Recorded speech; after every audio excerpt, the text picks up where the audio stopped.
JHSF, excelência em alta renda, reconhecida internacionalmente. Olá, bem-vindos e bem-vindas ao Café com o Investidor, o programa do Neofeed que entrevista os principais investidores do Brasil. Eu sou Ralph Manzoni Júnior e falo direto do estúdio do Neofeed. O meu convidado de hoje é Sérgio Machado, sócio-gestor da MAG. Ele é responsável na MAG pelos fundos Cash. E a MAG é uma gestora que atua em diversas classes de ativos e tem quase 16 bilhões de reais sob gestão. Sérgio Machado, tudo bem? Tudo bom. Primeiro, muito obrigado pelo convite, pela oportunidade. Vamos lá, então. Para começar, me conta, você tem mais de 40 anos de experiência no mercado, passou por diversas casas, já trabalhou com diversas estratégias e hoje você está na MAG. Por que você foi para a MAG, que é uma casa que você está há menos de um ano? Bom, é aquela coisa, eu acho que o mercado é renovação sempre, né? Então a gente fica para trás. Surgiu depois de muito tempo, eu tive um longo tempo aí em casas menores, e o mercado hoje se profissionalizou muito e está muito mais competitivo, né? O espaço hoje ficou mais apertado para as casas pequenas. Então foi uma oportunidade boa de ir para uma casa com uma tradição grande. Na final não é uma casa, são duas casas. A MAG é uma associação entre a Mungeral, que é uma seguradora com 190 anos, e a Eagle Investimentos, que é uma outra seguradora holandesa com 180 anos. Né? Então, é a junção de duas velhas senhoras com grande tempo de mercado. Eu acho isso muito interessante, né? É mais um desafio. Isso eu acho muito bom, Walter. Sérgio, depois você me conta o que você está fazendo na MAG, mas antes vamos ouvir uma mensagem do nosso patrocinador. JHSF, líder no segmento de alta renda, atuando internacionalmente com a excelência dos hotéis e restaurantes Fasano. Os shoppings mais exclusivos, flagships internacionais, o único aeroporto executivo internacional do Brasil e empreendimentos imobiliários únicos. JHSF, excelência em alta renda, reconhecida internacionalmente. Estamos de volta ao Café com o Investidor. Eu estou conversando com o Sérgio Machado, sócio-gestor da MAG. Ô Sérgio, e você foi para a MAG para cuidar da franquia Cash. O que é a franquia Cash?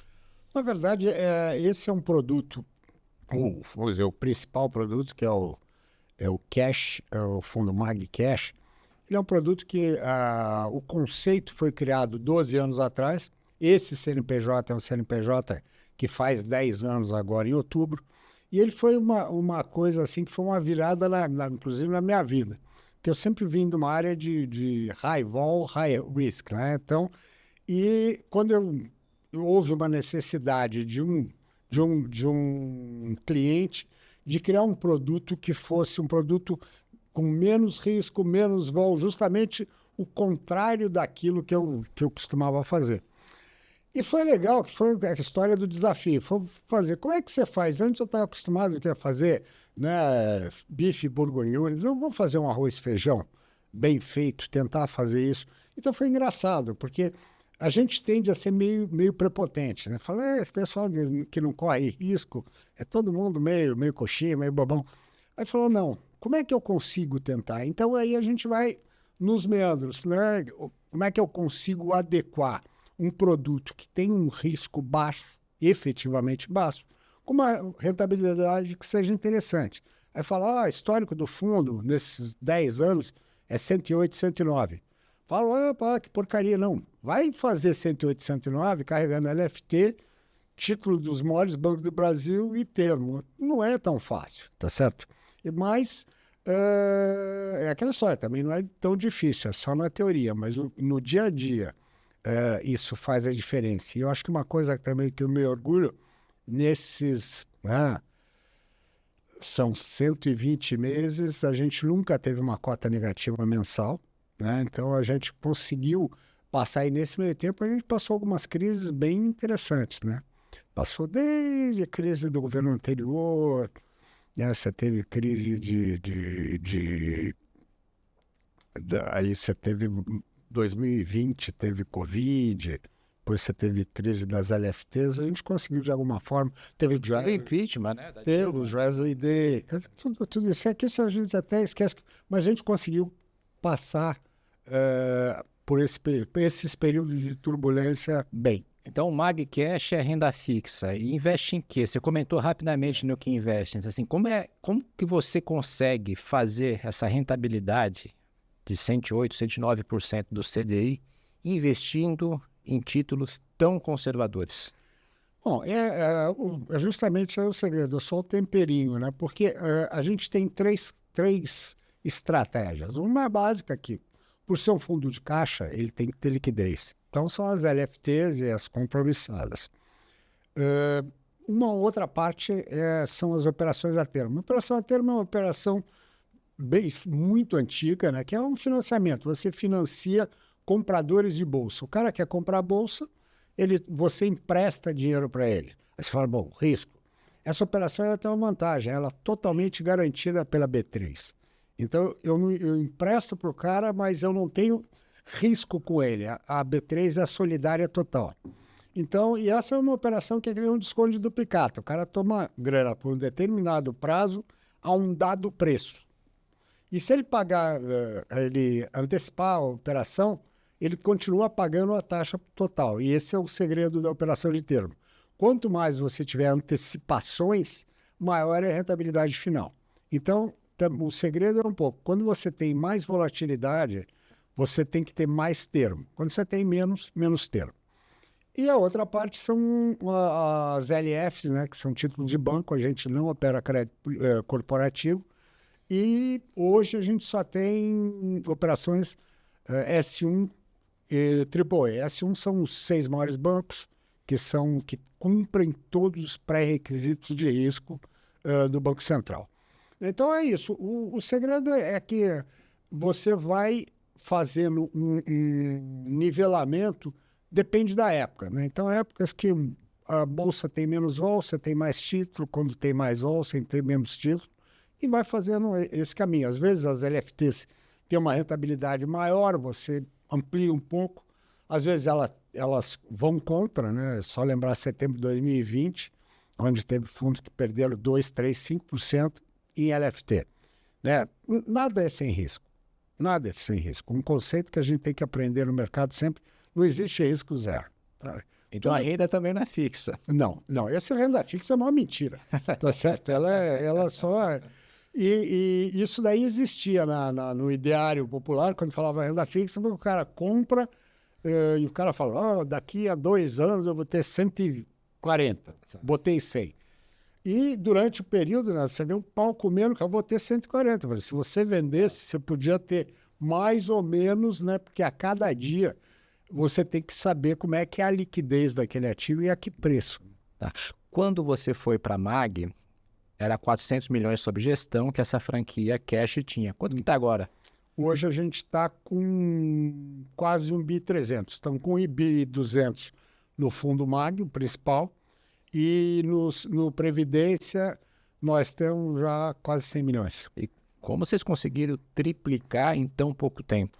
Bom, não tenha dúvida aquela história da opção por você mudar por um parceiro maior, que tem mais musculatura. Isso te dá mais visibilidade e também alcance a outro tipo de cliente.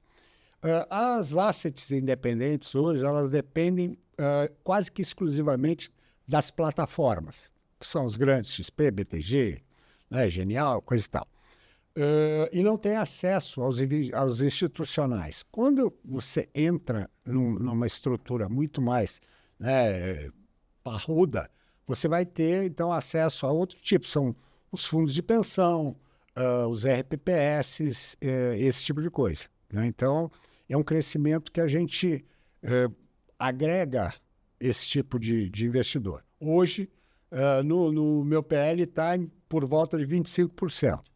Mas o outro é um crescimento inercial também por uma visibilidade maior, né? Porque, de repente, você tem outras plataformas que a gente não tinha acesso. Você não era distribuído por plataformas antes? Não, era. Era? Mas Aí você passou a ter acesso a mais plataformas, além desses bolsos super fundos, que são de fundos de pensão. É uma coisa até que, quando fala, né, da ida para lá, é uma troca de conhecimento, de experiência.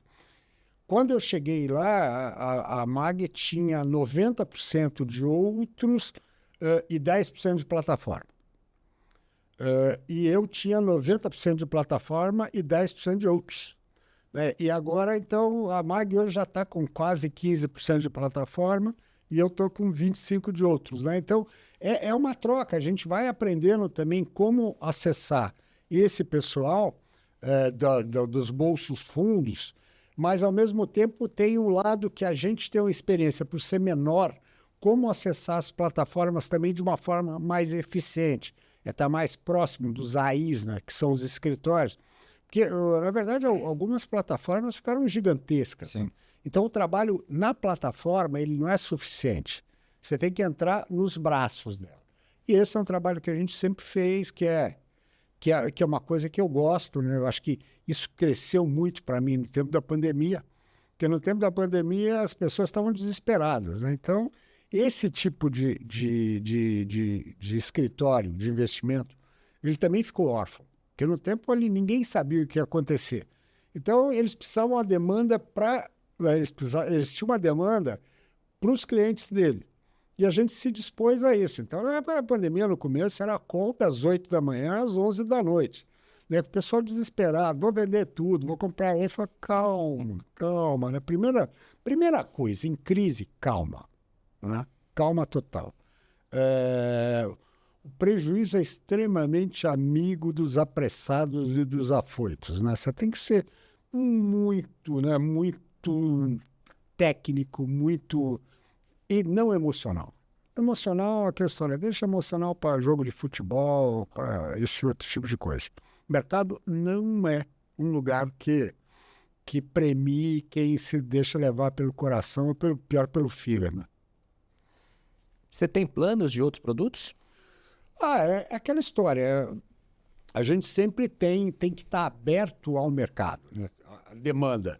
Eu acho engraçado isso. Eu tive a minha primeira asset. A gente montou um monte de produtos que não vendia nada. Porque a gente sentava e falava, eu acho que o mercado, eu vou vender isso, vou vender que nem batata frita, neca. Então, isso também a gente vai aprendendo. O que você vendia nessa asset? Você era tudo, mas... Não, ele era um fundo multimercado. Tá. Fio desencapado, dentro da tomada. E aí você falava, não, eu vou fazer um que eu vou atuar menos nisso, vou atuar mais em bolsa. E no fim, não tinha demanda para aquilo. Porque naquela época, inclusive, tinha um outro problema. Não existiam as plataformas. Estou te falando de 2006, 2007. Vender ali era coisa para herói, cara. Porque você tinha que fazer a gestão, pegar e ir para a rua, vender. E tinha um problema, que você chegava para vender, você tinha o produto, né? Falou, você quer isso? Não. Aí eu vou embora. Então, é uma coisa que aí, por isso era uma ideia. Não, se eu chegar lá, tem um monte de produto, de repente eu levo algum. Aí o cara falava, não. Eu já estava lá.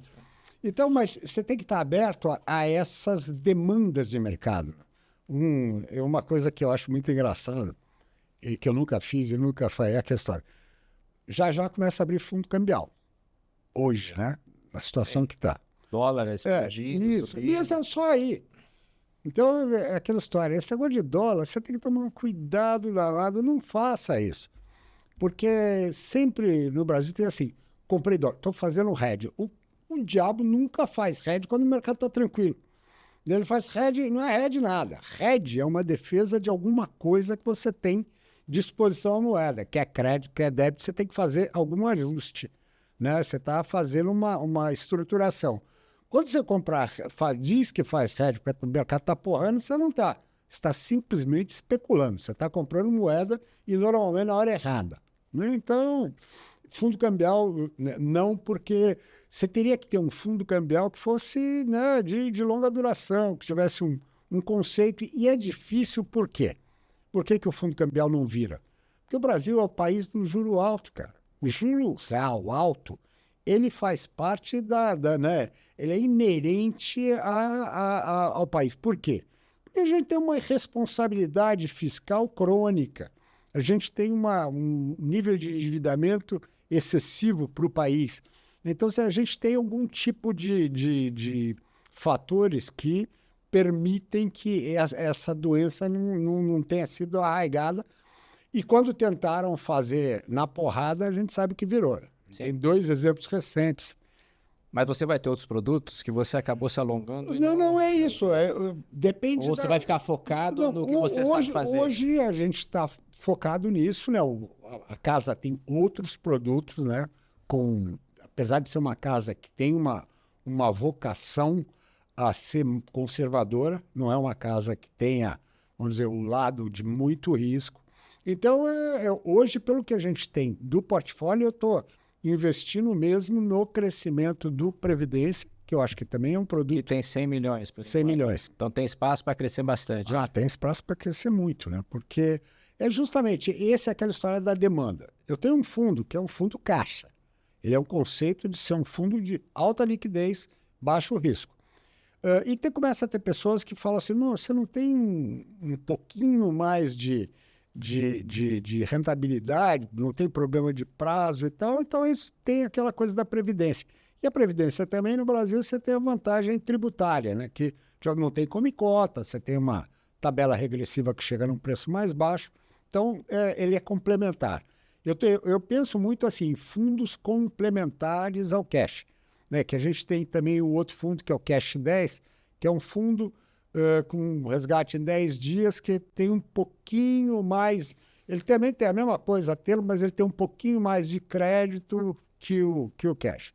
Então, a ideia é muito nessa linha de complementaridade agora, tá? Porque a casa já tem também... O fundo de previdência está crescendo até por conta da tributação de fundos exclusivos?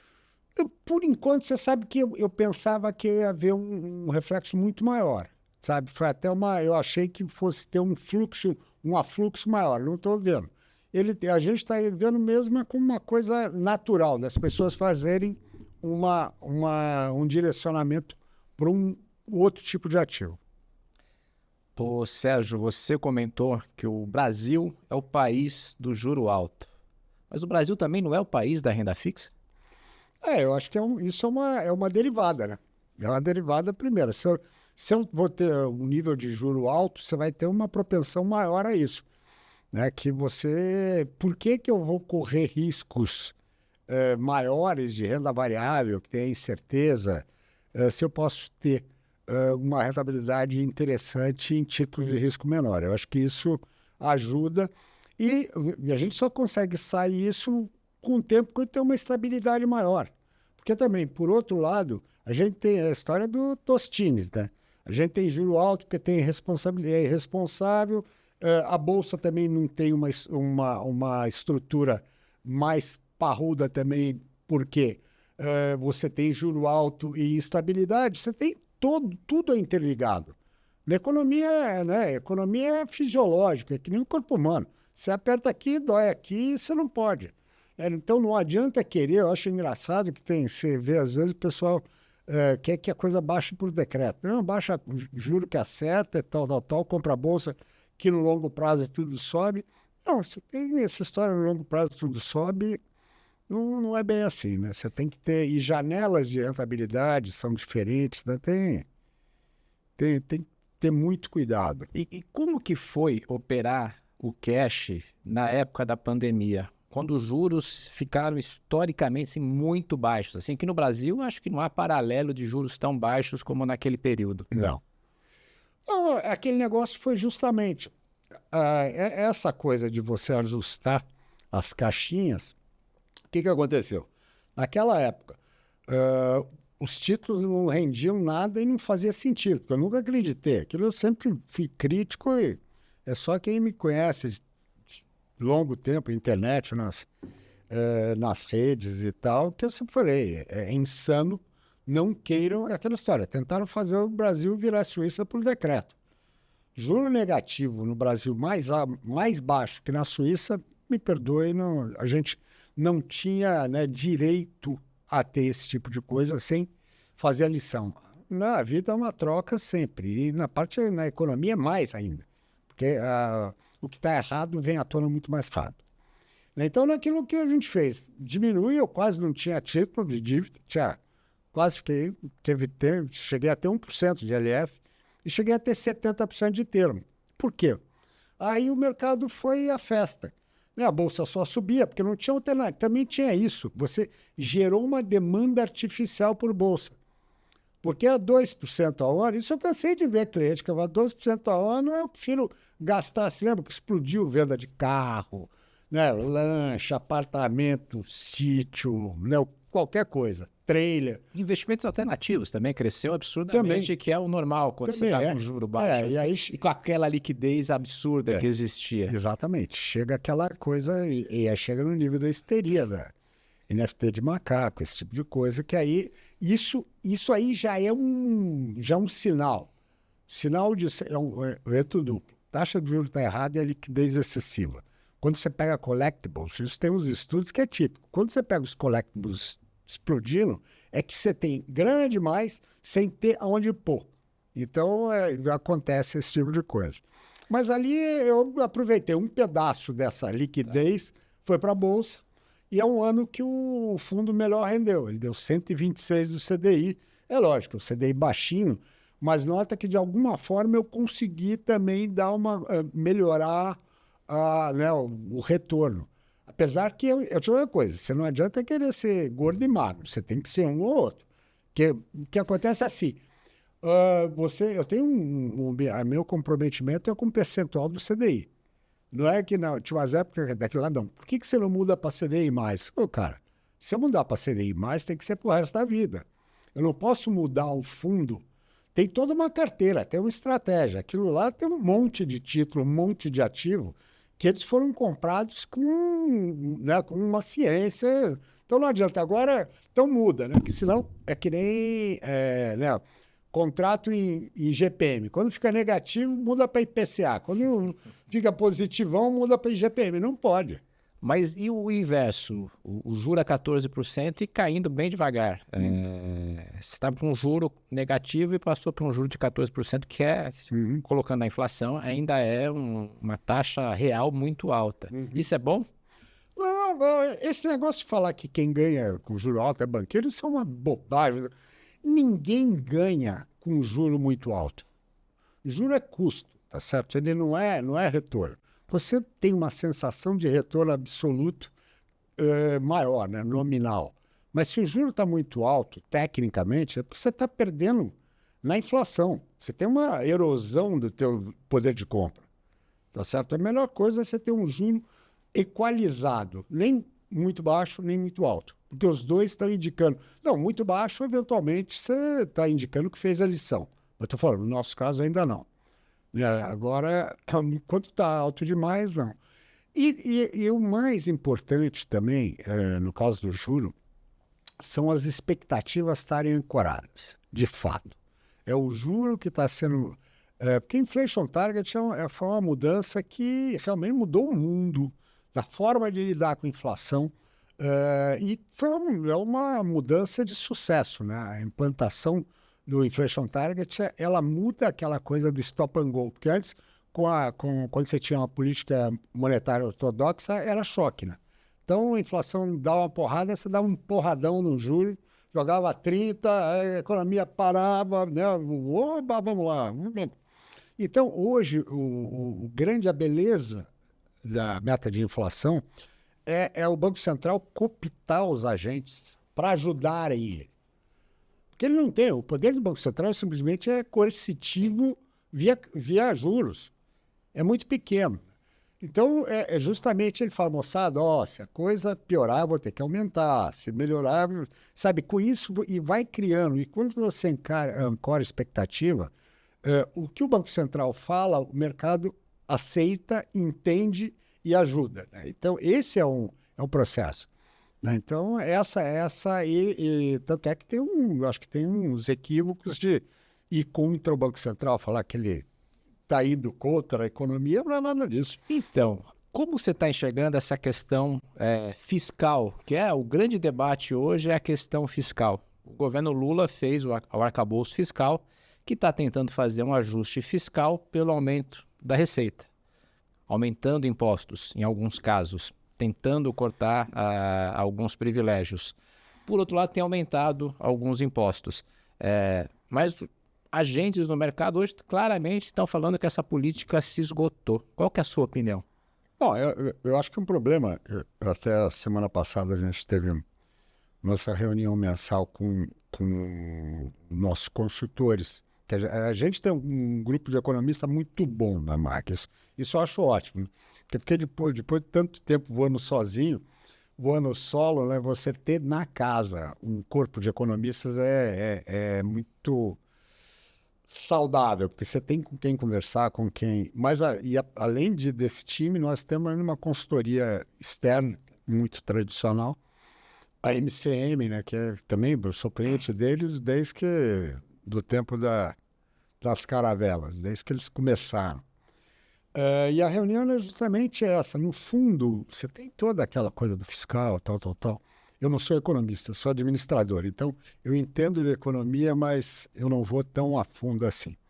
Mas teve um dos quadros que era claro. Ele falou assim, despesa crescendo 15%. Receita crescendo 2%. Acabou. Sabe, o modelo está exaurido. E não adianta falar, não vou tirar do pobre, da saúde. Então, você tem que mexer no conceito, porque o conceito está errado. Você está levando o processo para entrar num colapso. É a mesma coisa falar, você no teu salário, né, eu recebo, minha despesa está crescendo 15%, 2%. Independe de quando você está comprometido. Se você estiver com 90% comprometido, você vai abrir o bico no ano que vem. Se você estiver com 60%, vai demorar 3 anos. Mas vai. Não é uma questão de ser, é quando. Então, essa é uma preocupação. Tem que ter uma visão. O que eu acho que o problema é que quando entra essa discussão, ela não é pragmática. Ela começa a ficar ideológica. Por isso é ideológico. Você fala, não posso tirar do pobre. Cara, tem um monte de despesa que pode ser cortada. Tem um monte de outros penduricalhos que podem ser mexidos. Né? É que na hora da discussão acaba simplificando e fica parecendo que é você, para fazer isso, você vai estar fazendo mal para o pobre. Não é verdade. Né? Cara, o país é rico. A gente tem um PIBaço aí, é o 8º PIB do mundo. A gente gasta mal. Esse é o problema.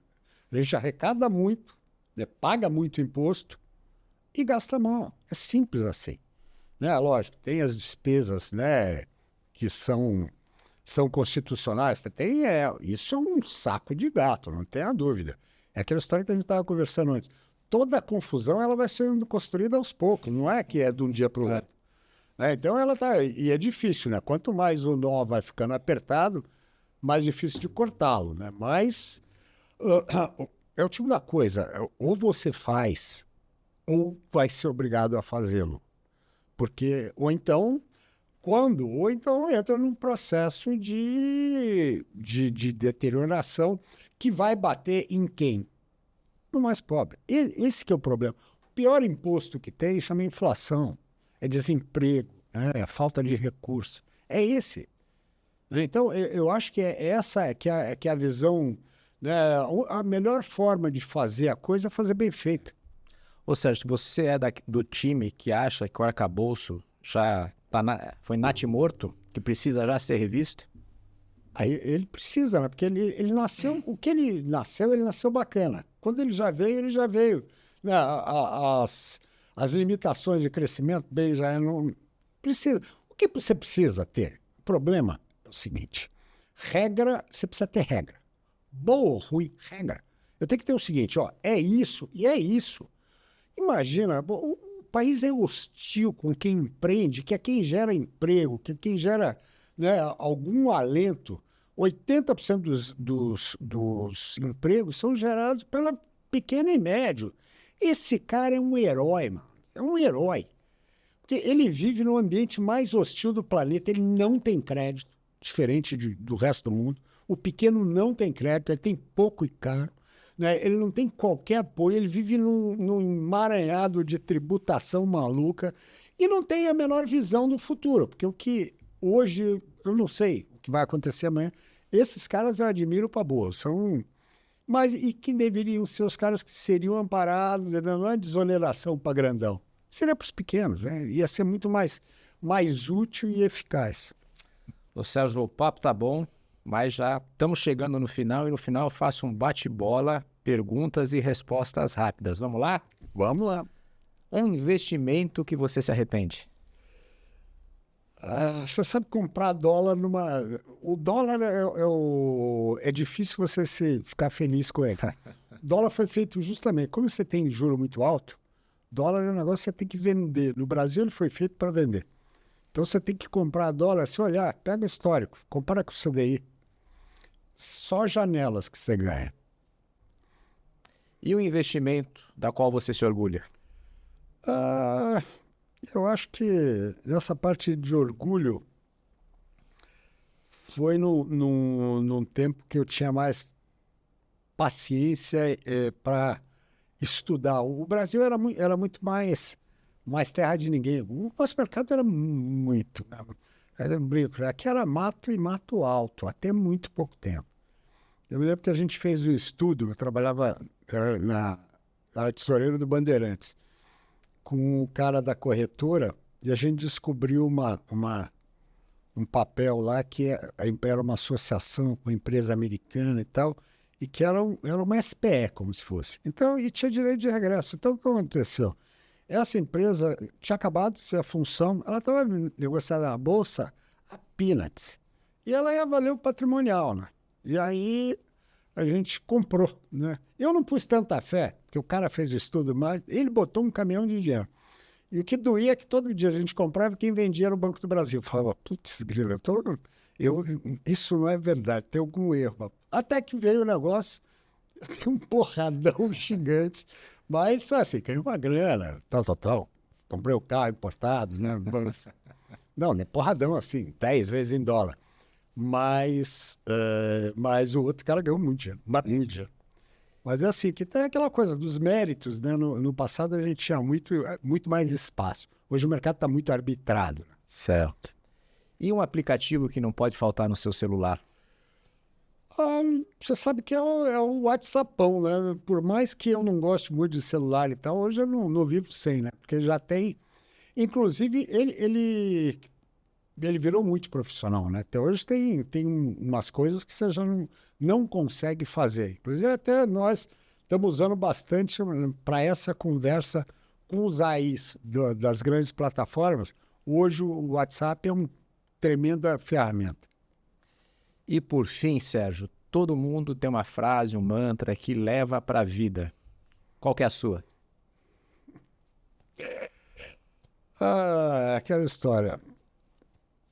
O mercado não tem hoje nem amanhã. Ontem já foi, não tem ontem nem amanhã. Isso só tem hoje. Ontem já foi, no futuro a Deus pertence, cara. Viva hoje. Né? Essa é a coisa que para mim é um norte mesmo. Sérgio, muito obrigado aí por participar do Café com o Investidor. Eu que agradeço a oportunidade. Este foi o Café com o Investidor. Eu conversei com Sérgio Machado, sócio-gestor da MAG. Você pode assistir esse programa nas páginas do Neofeed, neofeed.com.br ou na nossa página no YouTube. Você também pode ouvir esse programa no seu tocador preferido de podcasts. Obrigado e até o próximo episódio.